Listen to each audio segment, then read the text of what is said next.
ಮಾನ್ಯ ಈಶ್ವರಪ್ಪನವರು ನನ್ನ ಆತ್ಮೀಯ ಸ್ನೇಹಿತರು ಹೌದು. ಸುಮಾರು 50 ವರ್ಷಗಳ ಸ್ನೇಹ. ಈ ನಾಳೆ 10ನೇ ತಾರೀಕು ಅವರ ಜನ್ಮದಿನವನ್ನು ಆಚರಿಸ್ತಾ ಇದ್ದಾರೆ. ಶ್ರೀಯುತರು ಹಿಂದೂ ವಿಚಾರಕ್ಕೆ ಬದ್ಧರು. ಅವರು ಆ ವಿಚಾರಕ್ಕೆ ಕಳೆದ ಜೀವನ ಪೂರ್ತಿ ಅದಕ್ಕೋಸ್ಕರನೇ ಬದ್ಧತೆಯನ್ನಿಟ್ಕೊಂಡು ಸಾಗಿಸ್ತಾ ಬಂದಿರೋರು. ಅದೇ ರೀತಿ ಅವರೊಬ್ಬರು ಸ್ನೇಹಜೀವಿ. ಅನೇಕರ ಕಷ್ಟಗಳಿಗೆ ಸ್ಪಂದಿಸುವಂಥ ಗುಣ ಸಹ ಇದೆ ಅವರಿಗೆ. ಶ್ರೀಯುತರು ಕೇವಲ ರಾಜಕಾರಣಿಯಲ್ಲ, ಅವರು ರಾಜಕಾರಣಿಯೂ ಹೌದು, ಉತ್ತಮ ರಾಜಕಾರಣಿಯೂ ಹೌದು. 5 ಬಾರಿ ಶಿವಮೊಗ್ಗದಿಂದ MLA ಆಗಿ ಗೆದ್ದಿದ್ದಾರೆ. ಭಾಳ ದೀರ್ಘಕಾಲದಿಂದ ರಾಜಕೀಯದಲ್ಲಿರೋವಂಥವ್ರು. ಅದರ ಜೊತೆಗೆ ಅನೇಕ ಸಾಂಸ್ಕೃತಿಕ ಒಲವುಗಳನ್ನು ಇಟ್ಕೊಂಡಿರೋವಂಥವ್ರು. ಅದು ಸಂಗೀತ ಆಗಲಿ, ನೃತ್ಯ ಆಗಲಿ, ಉತ್ತಮವಾದ ಭಾಷಣ ಆಗಲಿ, ಈ ಧಾರ್ಮಿಕ ಪ್ರವಚನಗಳಾಗಲಿ, ಭಜನೆಗಳಾಗಲಿ, ಇದೆಲ್ಲದರಲ್ಲೂ ಆಸಕ್ತಿ ಅವರಿಗೆ. ಹೋಮ ಹವನಗಳು ಇದರಲ್ಲಿ. ಕೇವಲ ರಾಜಕಾರಣಿಯ ಜೊತೆಗೆ ಅವರು ಈ ತರಹ ಸಾಂಸ್ಕೃತಿಕ ಒಲವಣೆಗಳನ್ನು ಇಟ್ಕೊಂಡಿರುವಂಥ ವಿಶೇಷವಾದಂಥ ಒಬ್ಬರು ರಾಜಕಾರಣಿ. ಅವರ ಸ್ನೇಹಜೀವಿ ಅಂದರೆ ನಿಜವಾದ ಅರ್ಥದ ಸ್ನೇಹಜೀವಿ. ಯಾರೋ ಸ್ನೇಹಿತರನ್ನು ಉಪಯೋಗಿಸ್ಕೊಂಡು ಅದನ್ನು ರಾಜಕೀಯಕ್ಕೆ ಬಳಸೋದು ಅಂತ ಅಲ್ಲ, ಎಲ್ಲರನ್ನೂ ನಂಬುವಂಥ ಸ್ವಭಾವ ಅವ್ರದ್ದು. ನಾನು ಅವ್ರನ್ನ ಹತ್ತಿರದಿಂದಲೇ ಸುಮಾರೊಂದು 48-49 ವರ್ಷಗಳಿಂದ ನೋಡಿಬಲ್ಲೆ. ಅವ್ರ ಜೊತೆಗೆ ಶ್ರೀಗಂಧ ಸಂಸ್ಥೆಯಲ್ಲಿ ಅನೇಕ ವರ್ಷಗಳಿಂದ ಕೆಲಸ ಮಾಡಿಬಲ್ಲೆ. ಅನೇಕ ಚುನಾವಣೆಗಳಲ್ಲಿ ಅವ್ರ ಜೊತೆ ಕೆಲಸ ಮಾಡಿದ್ದೀನಿ. ಅವ್ರ ಜೊತೆಗೆ ಶಿಕ್ಷಣ ಸಂಸ್ಥೆಗಳಲ್ಲಿ ಕೆಲಸ ಮಾಡಿದ್ದೀನಿ. ಅವರೆಲ್ಲದರಲ್ಲೂ ನಾನೊಬ್ಬ MLA ಅಥವಾ ನಾನೊಬ್ಬ ಮಂತ್ರಿ ಅನ್ನೋದಕ್ಕಿಂತ ಎಲ್ಲರನ್ನೂ ಸ್ನೇಹದಿಂದ ಕಾಣುವಂಥ ಸ್ವಭಾವ. ಹಾಗಾಗಿ ಯಾವಾಗಲೂ ಅವ್ರ ಜನರ ಜೊತೆಗೆ ಇರೋದನ್ನು ಬಯಸ್ತಾರೆ, ಜನರ ಒಳ್ಳೆಯದನ್ನು ಬಯಸ್ತಾರೆ. ಯಾರೋ ಕಷ್ಟದಲ್ಲಿರೋರು ಅವ್ರ ಹತ್ರ ಹೋದರೆ ಆ ಕಷ್ಟ ತಮ್ಮದೇ ಏನೋ ಅಂದ್ಕೊಂಡು, ಕೇವಲ ಅದನ್ನೊಂದು ಫೋನ್ನೊಳಗೆ ಅಷ್ಟೇ ಮಾಡ್ದೇ ಆ ಕಷ್ಟ ತಮ್ಮದೇ ಏನೋ ಅಂದ್ಕೊಂಡು ಅನೇಕ ಬಾರಿ ಓಡಾಡಿರೋದನ್ನು ನಾನು ಹತ್ತಿರದಿಂದ ನೋಡಿದ್ದೀನಿ. ಅನೇಕರಿಂದ ಅವರಿಗೇನು ರಾಜಕೀಯ ಲಾಭವೂ ಇರಲ್ಲ, ಅಂಥದ್ದನ್ನು ಅವ್ರು ಮಾಡ್ತಾರೆ. ಅನೇಕ ಸಲ ಅವರಿಗೆ ರಾಜಕೀಯವಾಗಿ ತೊಂದರೆ ಕೊಟ್ಟಿರೋರ ಜೊತೆಗೂ ಅವ್ರ ಸ್ನೇಹದಿಂದಲೇ ನಡ್ಕೊಂಡಿದ್ದಾರೆ. ಆ ರೀತಿ ಈ ಕಳೆದ 50ಕ್ಕೂ ಹೆಚ್ಚು ವರ್ಷಗಳಿಂದ ಅವ್ರ ಮನೆಯೇ ಹಿಂದೂ ವಿಚಾರಕ್ಕೆ ಬದ್ಧವಾದಂಥ ಮನೆ. ಅವರ ಅಣ್ಣ ಚಂದ್ರಪ್ಪನವರು ಭಾಳ ದೀರ್ಘಕಾಲ ರಾಷ್ಟ್ರೀಯ ಸ್ವಯಂ ಸೇವಕ ಸಂಘದ ನಿಷ್ಠಾವಂತ ಕಾರ್ಯಕರ್ತರಾಗಿದ್ದರು. ಅಣ್ಣ ಗಂಗಾಧರಪ್ಪನವರು ಜನಸಂಘ, ಭಾರತೀಯ ಜನತಾ ಪಕ್ಷದಲ್ಲಿ ಕಾರ್ಯಕರ್ತರಾಗಿದ್ದವರು. ಈಶ್ವರಪ್ಪನವರು, ಅವ್ರ ಮಗ ಕಾಂತೇಶು ಎಲ್ಲ ಈ ಹಿಂದೂ ವಿಚಾರಕ್ಕೆ ಬದ್ಧರಾಗಿರುವಂಥವ್ರು. ಅವರ ಈ 79ನೇ ವರ್ಷದ ಹುಟ್ಟುಹಬ್ಬದ ಸಂದರ್ಭದಲ್ಲಿ ಅವರಿಗೆ ಶುಭವನ್ನು ಹಾರೈಸಲಿಕ್ಕೆ ಬಯಸ್ತೇನೆ. ನಾನೊಬ್ಬ ಸ್ನೇಹಿತ ಆಗಿ, ಜೊತೆಯ ಕಾರ್ಯಕರ್ತ ಆಗಿ, ಅವರೊಬ್ಬರು ನಮ್ಮೆಲ್ಲರ ಹಿರಿಯರಾಗಿ ಅವರು ಅನೇಕ ಅಧಿಕಾರ ಶ್ರೇಣಿಗಳನ್ನು ನೋಡಿದ್ದಾರೆ. ಆದರೆ ಆ ಅಧಿಕಾರ ಶ್ರೇಣಿಗಳಿಂದ ಅವ್ರ ಮನಸ್ಸು ಕಲ್ಲಾಗಿಲ್ಲ. ಅವರು ಇವತ್ತೂ ಸ್ನೇಹವನ್ನು ಉಳಿಸ್ಕೊಳ್ಳುವಂಥ ಆ ಮೃದು ಹೃದಯವನ್ನು ಹೊಂದಿದ್ದಾರೆ. ಅವರಿಗೆ ಇನ್ನೂ ದೀರ್ಘಕಾಲ ದೇವರು ಆಯುಷ್ಯ, ಆರೋಗ್ಯ, ಸಂಪತ್ತು, ಅಧಿಕಾರ ಇವುಗಳನ್ನು ಕೊಡಲಿ. ಅವರೆಲ್ಲ ಕೆಲಸಗಳಲ್ಲಿ ದೇವರು ಅವ್ರಿಗೆ ಸಹಾಯ ಮಾಡಲಿ, ಅವ್ರಿಗೆ ಶುಭವಾಗಲಿ ಅಂತ ಹೇಳ್ತಾ ನಾನು 2 ಮಾತುಗಳನ್ನು ಮುಗಿಸ್ತೇನೆ. ಈಶ್ವರಪ್ಪನವರ 79ನೇ ಜನ್ಮದಿನದ ಸಂದರ್ಭದಲ್ಲಿ ಅವರಿಗೆ ಶುಭವನ್ನು ನಾನು ಕೋರ್ತಾ ಇದ್ದೀನಿ. ಅವರ ಸ್ನೇಹ ತುಂಬ ಸುದೀರ್ಘವಾಗಿರುವಂಥದ್ದು. ಸುಮಾರು 1975ನೇ ಇಸ್ವಿಯ ಆಸುಪಾಸಿನಲ್ಲಿ ಅವರ ಸ್ನೇಹ. ನಮ್ಮನೆ ಹಿಂಭಾಗದಲ್ಲಿ ಅವ್ರ ಮನೆ ಇತ್ತು. ನಾನು ಸಂಘದ ಕಾರ್ಯಕರ್ತ, ಅವರು ಸಹ ಸಂಘದ ಕಾರ್ಯಕರ್ತರು. ಹೀಗಾಗಿ ನಮ್ಮ ಇಬ್ಬರ ಮಧ್ಯೆ ಆತ್ಮೀಯತೆ ಬೆಳೀತಾ ಉಂಟು. ಅನೇಕ ವರ್ಷಗಳ ಕಾಲ ಅನೇಕ ವಿಧದ ಒಡನಾಟ ಅವರ ಮಧ್ಯದಲ್ಲಿದೆ. ರಾಜಕೀಯ ಕ್ಷೇತ್ರಕ್ಕೆ ಬಂದ ಮೇಲೆ ಅವರು ಶಿವಮೊಗ್ಗ ನಗರದ ಅಭಿವೃದ್ಧಿಗೆ ಸಾಕಷ್ಟು ಕೊಡುಗೆಯನ್ನು ಕೊಟ್ಟಿದ್ದಾರೆ. ರಾಜಕೀಯದ ವ್ಯಕ್ತಿಗಳು ಹೆಚ್ಚಾಗಿ ಬೇರೆ ಬೇರೆ ಕ್ಷೇತ್ರದಲ್ಲಿ ಗುರುತಿಸ್ಕೊಳ್ಳೋದಿಲ್ಲ. ಆದರೆ ಈಶ್ವರಪ್ಪನವರು ಇದಕ್ಕೆ ಭಾಳ ಒಂದು ಅಪವಾದ. ಶಿವಮೊಗ್ಗ ನಗರದ ಅನೇಕ ಚಟುವಟಿಕೆಗಳಲ್ಲಿ ಈಶ್ವರಪ್ಪನವರು ಸಕ್ರಿಯವಾಗಿರುವಂಥದ್ದು. ಅದು ಅವರ ಶಾಸಕರಾಗಿದ್ದಂಥ ಸಂದರ್ಭದಲ್ಲಿ, ಅವರು ಮಂತ್ರಿಗಳಾಗಿದ್ದಂಥ ಸಂದರ್ಭದಲ್ಲಿ ಶ್ರೀಗಂಧ ಅನ್ನೋ ಸಂಸ್ಥೆಯ ಮೂಲಕ ಶಿವಮೊಗ್ಗದಲ್ಲಿ ಅನೇಕ ರೀತಿಯ ವೈವಿಧ್ಯಮಯವಾಗಿರುವಂತಹ ಸಾಂಸ್ಕೃತಿಕ, ಧಾರ್ಮಿಕ ಕಾರ್ಯಕ್ರಮಗಳನ್ನು ಈಶ್ವರಪ್ಪನವರು ನಡೆಸ್ಕೊಂಡು ಬಂದರು. ಹಾಗಾಗಿ ಶಿವಮೊಗ್ಗ ನಗರದ ಎಲ್ಲ ವರ್ಗದ ಜನರ ಜೊತೆಗೆ ಈಶ್ವರಪ್ಪನವರ ಆತ್ಮೀಯತೆಯ ಸಂಬಂಧ ಇವತ್ತು ಎಲ್ಲರೂ ಸಹ ಅದನ್ನೇ ಸ್ಮರಣೆ ಮಾಡ್ತಾ ಇರ್ತಾರೆ. ಪ್ರತಿಯೊಬ್ಬ ಸಾಮಾನ್ಯ ವ್ಯಕ್ತಿಯ ಹೆಗಲ ಮೇಲೆ ಕೈ ಹಾಕಿ ಮಾತಾಡಿಸುವಂಥದ್ದು ಈಶ್ವರಪ್ಪನವ್ರ ಸ್ವಭಾವ.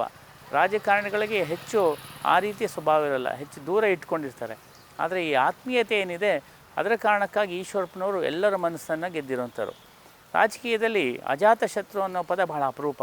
ಈಶ್ವರಪ್ಪನವರು ಅದಕ್ಕೆ ಒಂದು ಅಪವಾದ. ಅವರು ಒಂಥರ ರಾಜಕೀಯದಲ್ಲಿ ಅಜಾತಶತ್ರುಗಳು. ಎಲ್ಲ ಪಕ್ಷದ ಎಲ್ಲ ಕಾರ್ಯಕರ್ತರು ನಾಯಕರ ಜೊತೆ ಆತ್ಮೀಯವಾಗಿರುವಂತಹ ಸಂಬಂಧವನ್ನು ಈಶ್ವರಪ್ಪನವರು ಬೆಳೆಸ್ಕೊಂಡಿರುವಂಥದ್ದು. ಹೀಗೆ ಇವತ್ತು ರಾಜಕೀಯದಲ್ಲಿ ಒಂದು ಹಂತವನ್ನು ತಲುಪಿದ ನಂತರ ಇವತ್ತು ಅವರು ಬೇರೆ ಜೀವನವನ್ನು ನಡೆಸಿದಂಥ ಸಂದರ್ಭದಲ್ಲಿ ಅವರು ಸುಮ್ಮನೆ ಏನು ಕೂತ್ಕೊಂಡಿಲ್ಲ. ಇತ್ತೀಚಿನ ದಿವಸಗಳಲ್ಲಿ ಪರಿಸರದ ಬಗ್ಗೆ ವಿಶೇಷ ಆಸಕ್ತಿಯನ್ನು ತೋರಿಸ್ತಾ ಶರಾವತಿ ಪಂಪ್ ಸ್ಟೋರೇಜ್ ಪ್ರಾಜೆಕ್ಟ್ ವಿರುದ್ಧ ಭಾಳ ದೊಡ್ಡ ಹೋರಾಟವನ್ನು ನಿರಂತರವಾಗಿ ಮಾಡ್ತಾಯಿದ್ದಾರೆ.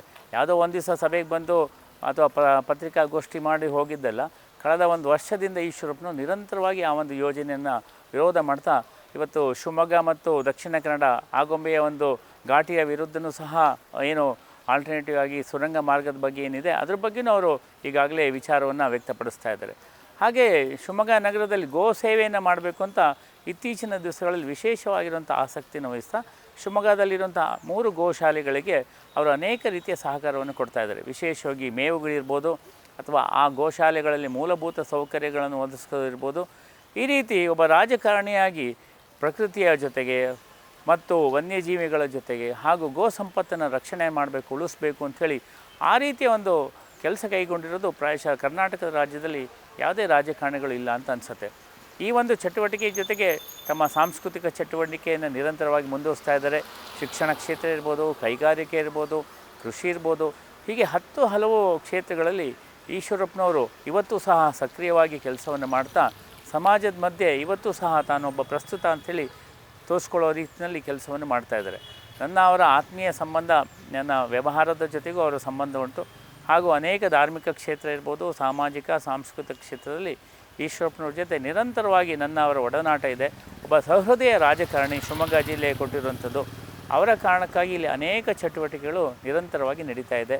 ಇವತ್ತು 79ನೇ ಅವರ ಜನ್ಮದಿನದ ಸಂದರ್ಭದಲ್ಲಿ ಮತ್ತೊಮ್ಮೆ ಅವರಿಗೆ ನಾವು ಶುಭವನ್ನು ಹಾರೈಸ್ತಾ ಭಗವಂತ ಅವರಿಗೆ 100 ವರ್ಷಗಳ ಕಾಲ ಆರೋಗ್ಯ, ಐಶ್ವರ್ಯ ಎಲ್ಲವುದನ್ನು ಕೊಡಲಿ ಅಂಥೇಳಿ ನಾನು ಪ್ರಾರ್ಥನೆಯನ್ನು ಮಾಡ್ತೀನಿ. ವಂದನೆಗಳು. ಆತ್ಮೀಯರೇ, ನನ್ನ ಜೀವನದಲ್ಲಿ ಬಂದಂಥ ಅತ್ಯಂತ ಮುಖ್ಯವಾದ ಪ್ರಮುಖವಾದ ನನ್ನ ಜೀವನವನ್ನೇ ಬದಲಾಯಿಸಿದಂಥ ವ್ಯಕ್ತಿ ಅಂದರೆ KS ಈಶ್ವರಪ್ಪನವರು. ಈಶ್ವರಪ್ಪನವರು ಒಂದು ವ್ಯಕ್ತಿಯಲ್ಲ, ಶಕ್ತಿಯಾಗಿ ಬೆಳೆದಂಥ ಮಹಾನ್ ಭಾವ. ಅವರು ಯಾವಾಗಲೂ ವಿಶಾಲ ಹೃದಯಗಳಾಗಿದ್ದು ತನ್ನ ಮನೆಗೆ ಬಂದಂಥವರನ್ನು ಯಾವುದೇ ಕಾರಣಕ್ಕೆ ಯಾವುದೇ ವಿಷಯದಲ್ಲಿ ಬಂದರೂ ಎಂದೂ ಅವರು ಬರಿಗೈಯಲ್ಲಿ ಹೋದಂಥದ್ದಾಗಲಿ ಅಥವಾ ಅವರ ವಿಷಯಕ್ಕೆ ಈಶ್ವರಪ್ಪನವರು ಸ್ಪಂದಿಸದಂಥ ಆಗಲಿ ನಾನು ಎಂದೂ ನೋಡಲಿಲ್ಲ. ಆ ರೀತಿ ಬಂದವರಿಗೆಲ್ಲರಿಗೂ ಸ್ವಾಗತ ಮಾಡುತ್ತಾ ಹೃದಯಪೂರ್ವಕವಾಗಿ ವಿಶ್ವಾಸ, ಆತ್ಮವಿಶ್ವಾಸ ತುಂಬುತ್ತಿದ್ದಂಥ ವ್ಯಕ್ತಿ, ಮಾನವೀಯ ವ್ಯಕ್ತಿ ಅಂತಲೇ ಅವರಿಗೆ ಹೇಳಬೇಕು. ಎಂದೂ ಹಿಂಜರಿಯದ.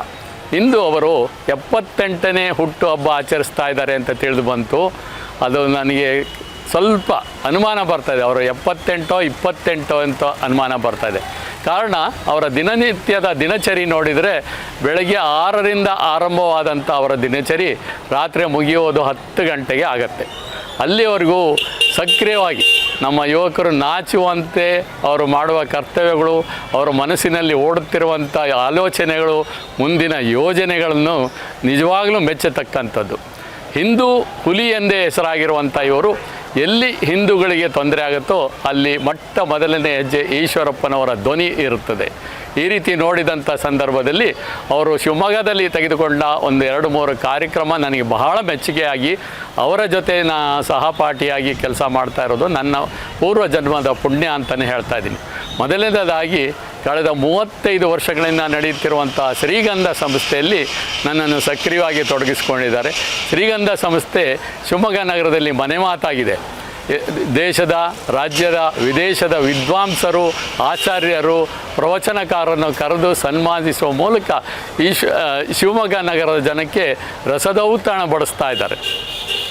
ಈ ಶ್ರೀಗಂಧ ಮನೆ ಮಾತಾಗಿರುವಂಥ ಸಂದರ್ಭದಲ್ಲಿ ಮತ್ತೊಂದು ದೊಡ್ಡ ಹೆಜ್ಜೆಯನ್ನು ಅವರಿಟ್ಕೊಂಡಂಥದ್ದು ಹಿಂದುತ್ವವನ್ನು ಉಳಿಸಬೇಕು ಅನ್ನೋ ದೊಡ್ಡ ಆಕಾಂಕ್ಷೆಯಿಂದ ಗೋವರ್ಧನ ಟ್ರಸ್ಟ್ ಅಂತ ಮಾಡಿಬಿಟ್ಟು ಗೋ ಸೇವೆಯಲ್ಲಿ ತಮ್ಮನ್ನು ತಾವು ತೊಡಗಿಸಿಕೊಂಡಿದ್ದಾರೆ. ಶ್ರೀಗಂಧ ಸಂಸ್ಥೆ ಜೊತೆಯಲ್ಲಿ ಒಂದು ನಿಮಿಷ ಗೋವರ್ಧನ ಸಂಸ್ಥೆಯನ್ನು ಹುಟ್ಟು ಹಾಕುವ ಮೂಲಕ ಶಿವಮೊಗ್ಗ ನಗರದ ಎಲ್ಲ ಹಿರಿಯ ನಾಗರಿಕರು, ಅಭಿಮಾನಿಗಳು, ಗೋ ಸೇವಕರು, ಗೋಪಾಲಕರನ್ನು ಒಟ್ಟುಗೂಡಿಸಿಕೊಂಡು ಶಿವಮೊಗ್ಗದಲ್ಲಿರುವಂತಹ 3 ಗೋಶಾಲೆಗಳು, ಒಂದು ಸುರಭಿ ಶಾಲೆ, ಹಾಗೆ ಜ್ಞಾನೇಶ್ವರಿ ಗೋಶಾಲೆ, ಹಾಗೆ ಇನ್ನೊಂದು ಮಹಾವೀರ ಗೋಶಾಲೆಗಳಿಗೆ ಅಲ್ಲಿರುವ ತೊಂದರೆ ಕುಂದು ಕೊರತೆಗಳನ್ನು ನೀಗಿಸುವ ಜೊತೆಗೆ ಅಲ್ಲಿರುವಂಥ ಗೋವುಗಳಿಗೆ ಮೇವು ಕೊಡಲಿಕ್ಕೆ ಶಿವಮೊಗ್ಗ ನಗರದ ಮಹನೀಯರುಗಳಿಂದ ಪಡೆದಂತಹ 22 ಎಕರೆ ಜಮೀನುಗಳಲ್ಲಿ ಮೇವು ಬೆಳೆಯುವ ಮೂಲಕ ಆ ಗೋವುಗಳ ಹಸಿವನ್ನು ನೀಗಿಸಲಿಕ್ಕೆ ಪ್ರಥಮ ಹೆಜ್ಜೆ ತೊಟ್ಟಿದ್ದಾರೆ. ಹಾಗೆ ಅದು ಮುಂದುವರಿದ ಭಾಗವಾಗಿ ವಿಶ್ವಬಂಧು ಅಂತೇಳಿ ಮತ್ತೊಂದು ಗೋಶಾಲೆ ಮಾಡುವ ಮೂಲಕ ಮತ್ತೆ ಸಕ್ರಿಯವಾಗಿ ತಮ್ಮ ಜೀವನವನ್ನು ಪೂರ ಗೋವಿನ ಸಂರಕ್ಷಣೆ, ಸ್ಮರಣೆ ಮತ್ತು ಗೋವನ್ನು ರಾಷ್ಟ್ರೀಯ ಪಶು ಆಗಲೇಬೇಕು ಅಂತ ಒಂದು ತೀರ್ಮಾನಕ್ಕೆ ಬದ್ಧರಾಗಿರುವಂಥ ಈಶ್ವರಪ್ಪನವರು ಗೋಶಾಲೆಯ ಮೂಲಕ ತೊಂದರೆ ಆಗಿರುವಂಥ ಗೋವುಗಳಲ್ಲಿ, ಬಿಡಾಡಿ ದನಗಳಿಗೆ, ಕೈಕಾಲು ಮುರಿದುಕೊಂಡಂತಹ ಗೋವುಗಳಿಗೆ ರಕ್ಷಣೆಗಾಗಿ ಒಂದು ಅದ್ಭುತವಾದ ಅತ್ಯಾಧುನಿಕವಾದಂತಹ ಆಂಬ್ಯುಲೆನ್ಸನ್ನು ಸಹ ಶಿವಮೊಗ್ಗ ನಗರ ಸೇವೆಗೆ ಸಮರ್ಪಣೆ ಮಾಡಿದ್ದಾರೆ. ಇಂಥ ಮಹಾನ್ ವ್ಯಕ್ತಿ ನನ್ನ ಜೀವನದಲ್ಲಿ ನನ್ನ ಜೀವನವನ್ನು ರೂಪಿಸಿದ, ನಾನು ಇವತ್ತೊಬ್ಬ ಮನುಷ್ಯನಾಗಿದ್ದೇನೆ ಅಂತಂದರೆ ಅದಕ್ಕೆ ಈಶ್ವರಪ್ಪನವರೇ ಕಾರಣ ಅಂತ ಹೇಳ್ತಾ, ಅವರ ಜೀವನ ಇನ್ನೂ ಉನ್ನತ ಮಟ್ಟಕ್ಕೆ ಹೋಗಿ ಸಮಾಜ ಸೇವೆಯಲ್ಲಿ, ಅದರಲ್ಲೂ ಗೋ ರಕ್ಷಣೆ ಮತ್ತು ಹಿಂದೂಗಳ ರಕ್ಷಣೆಗೆ ಮುಡಿಪಾಗಿಡಲಿ ಮತ್ತು ದೇವರು ಅವರಿಗೆ ಆರೋಗ್ಯ ಶಕ್ತಿ ಕೊಟ್ಟು ಹಿಂದೂ ಧರ್ಮವನ್ನು ಕಾಪಾಡಲಿ ಯಶಸ್ವಿಯಾಗಲಿ ಅಂತ ಹೇಳ್ತೀನಿ. ನನ್ನ ಮಾತುಗಳಿಗೆ ವಿರಾಮ ಹೇಳ್ತೀನಿ. ನಮಸ್ಕಾರ. ಈಶ್ವರಪ್ಪನವರ ಕಟ್ಟ ಅಭಿಮಾನಿಯಾಗಿ ಅವರ 78ನೇ ವರ್ಷದ ಒಂದು ಆಹ್ವಾನ ಪತ್ರಿಕೆಯನ್ನು ಗವಿಮಠದ ಗುರುಸಿದ್ದೇಶ್ವರ ಅವರ ಪಾದಸರಗಳಿಗೆ ಸಮರ್ಪಿಸಿ ಈಶ್ವರಪ್ಪನವರಿಗೆ 100 ಕಾಲ ಬೆಳೆಯಲಿಕ್ಕೆ ಶಕ್ತಿ ಆಶೀರ್ವಾದ ಮಾಡಬೇಕಂತ ಪೂಜ್ಯರಲ್ಲಿ ಕೇಳಿಕೊಳ್ಳಲಿಕ್ಕೋಸ್ಕರ ಗವಿಮಠಕ್ಕೆ ಇವತ್ತು ನಾನು ಬಂದಿದ್ದೆ. ಇಲ್ಲಿ ರೆಕಾರ್ಡ್ ಮಾಡ್ತಾ ಇದ್ದಾರೆ. ಅವರೆಲ್ಲರಿಗೂ ಧನ್ಯವಾದಗಳು.